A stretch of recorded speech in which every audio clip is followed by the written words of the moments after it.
আসসালামু আলাইকুম। আপনারা সবাই কেমন আছেন? আলহামদুলিল্লাহ আপনাদের দোয়ায় আমিও খুব ভালো আছি। তো আজকে আমি আপনাদের জন্য অনেক বড় একটা ভিডিও নিয়ে চলে আসলাম। তো ইউটিউবে আসলে আমার ভিডিও ছাড়া হয় ছোট, ছোট আমার ছেলের কিছু রেসিপি, কিন্তু একদম বড়, বড় কোনো ভিডিও ছাড়া হয় না। তো আজকে হুট করেই মনে হলো যে আমি আজকে বাসায় যা, যা রান্না করেছি তার একটা ভিডিও ইউটিউবে ছেড়ে দিই। তো আমি আজকে রান্না করেছিলাম মুরগির মাংস, পোলাও, কই মাছ ভুনা, তারপরে হচ্ছে কাচকি শুটকি দিয়ে বেগুন আলুর একটা চচ্চড়ি, আর হচ্ছে বেগুন ভাজা। তো আমি আগেই ঘুম থেকে উঠে সব কিছু বের করে ধুয়ে পরিষ্কার করে এক সাইডে কেটে কুটে সব রেডি করে ধুয়ে দিয়েছিলাম। একদম চাল থেকে শুরু করে সব কিছু ধুয়ে রেখেছি। কারণ আমি সবসময়ই রান্না করার আগে সব কিছু ধুয়ে পরিষ্কার করে এক সাইডে রেডি করে রাখি, তারপরে আস্তে আস্তে একটা একটা করে রান্না করি। হাঁসে গোসল করাতে হবে, তাহলে আমার কোনো কিছুই এলোমেলো লাগে না। তো আমি সব কিছু রেডি করতে করতেই এক সাইডে আমি হচ্ছে খালি ভাতটা বসিয়ে দিয়েছিলাম যেন তাড়াতাড়ি হয়ে যায়। আমারে ঘরে মনে হয়। তারপরে আমি আগে ওকে লেগে তো আমি মুড়ি দিতে চাই না, ওই মুরগির মাংসটা রান্না করার জন্য মানে মশলা দিয়ে দিয়েছিলাম গরম তেলের মধ্যে এলাচ, দারচিনি আর পেঁয়াজ। আর আরেক সাইডে আমি মাছ ভাজার জন্য তেল দিয়ে দিয়েছিলাম, সেখানে আমি কই মাছটা ভেজে নিয়েছি।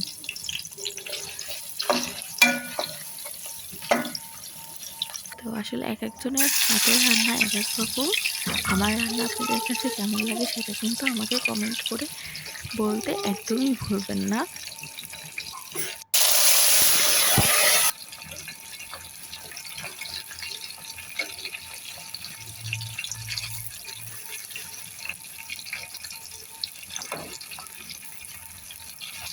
আপনারা সবাই প্লিজ আমাকে একটু সাপোর্ট করবেন।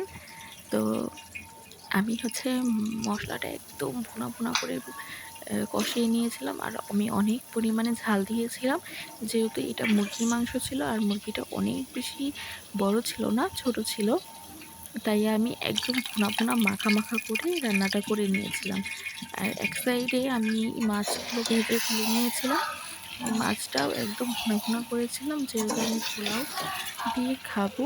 আর যেহেতু বাসায় অনেক কিছুই রান্না করেছিলাম একসাথে, কোনোটাই ঠিক মতো খাওয়া হবে না, তাই আমি কোনোটাতে ওইভাবে ঝোল রাখি নাই, সবগুলাই একদম ভুনা ভুনা মাখা মাখা করে করেছিলাম।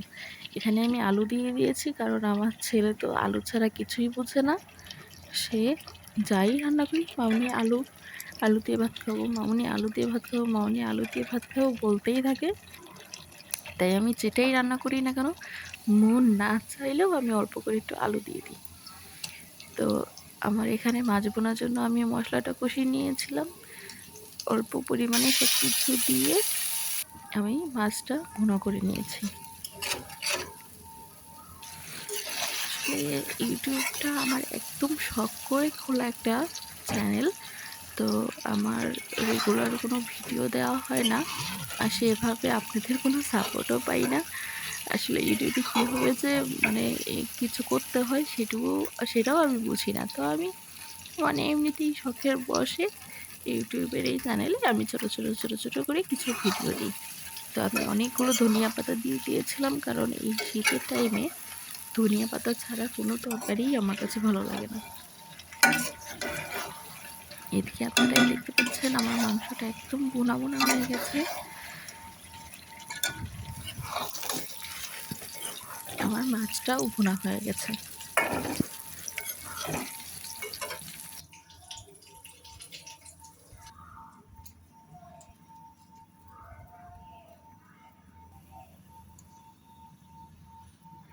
এই মাছ ভুনার যে কড়াই ছিল, সেই কড়াইয়ের মধ্যেই আমি এখন ওই কাচকি শুটকিটা রান্নার জন্য অনেক পরিমাণে পেঁয়াজ, কাঁচামরিচ ও অনেকগুলো রসুন দিয়ে দিয়েছিলাম, কারণ কাচকি মাছ মানে যে কোনো শুটকিতে অনেক পরিমাণে রসুন দিলে অনেক বেশি মজা লাগে। এদিকে দেখুন আমার মাংসটা আমি নামিয়ে ফেলেছিলাম। তো ওই কাচকি শুটকিটা যখন কষানো হয়ে গেছে, তখন আমি তার মধ্যে বেগুন আর আলু দিয়ে দিয়েছিলাম। এখানে আমি খুবই অল্প পরিমাণে পানি দিয়েছি, কারণ আমি চাচ্ছিলাম যেন বেগুন আলুটা একটু মানে মানে ইয়া থাকে, গলে না যায়। তারপরে আমি ওই আরেকটা কড়াইয়ে আমি হচ্ছে পোলাওয়ের জন্য পেঁয়াজ, দারচিনি, এলাচ এগুলো দিয়ে দিয়েছিলাম। তো আমি আজকে পোলাও রান্না করেছিলাম মটরশুঁটি আর গাজর দিয়ে। তো আমি মটরশুঁটিটা আগেই একটু ভাপ দিয়ে নিয়েছিলাম যেন পোলাওয়ের কালো না হয়ে যায়। এদিকে আমার শুটকি মাছ কমপ্লিট, তার মধ্যে অনেক পরিমাণে ধনিয়া পাতা দিয়ে দিয়েছিলাম। তারপরে আমি পোলাওটা খুব ভালোভাবে ভেজে নিয়েছিলাম। ভাজার পরে আমি পরিমাণ মতো পানি দিয়ে দিয়েছি।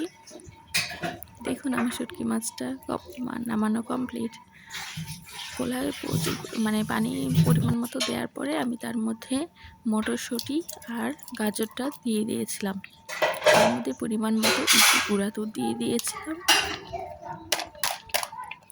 ঝটপট আমার পোলাও রান্নাটা রেডি। পোলাওটা অনেক বেশি মজা হয়েছিল।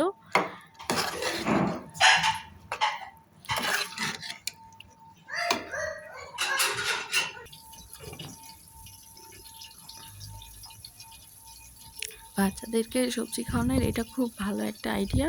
পোলাওয়ের মধ্যে একটু হালকা পরিমাণে গাজর আর মটরশুঁটি বা যে কোনো সবজি দিয়েও খাওয়ানো যেতে পারে। এদিকে আমার বেগুন ভাজা হয়ে গেছে। এবার লাস্ট ফিনিশিংয়ে দেখুন আমার টেবিলে সব রান্না কমপ্লিট। আপনাদের কাছে আমার ভিডিওটা কেমন লেগেছে অবশ্যই কমেন্ট করে জানাবেন। যদি ভালো লাগে লাইক, কমেন্ট, শেয়ার করে দেবেন। আর আমার ভিডিও যদি ভালো লাগে আমাকে অবশ্যই প্লিজ সাবস্ক্রাইব করে দেবেন। আল্লাহ হাফেজ।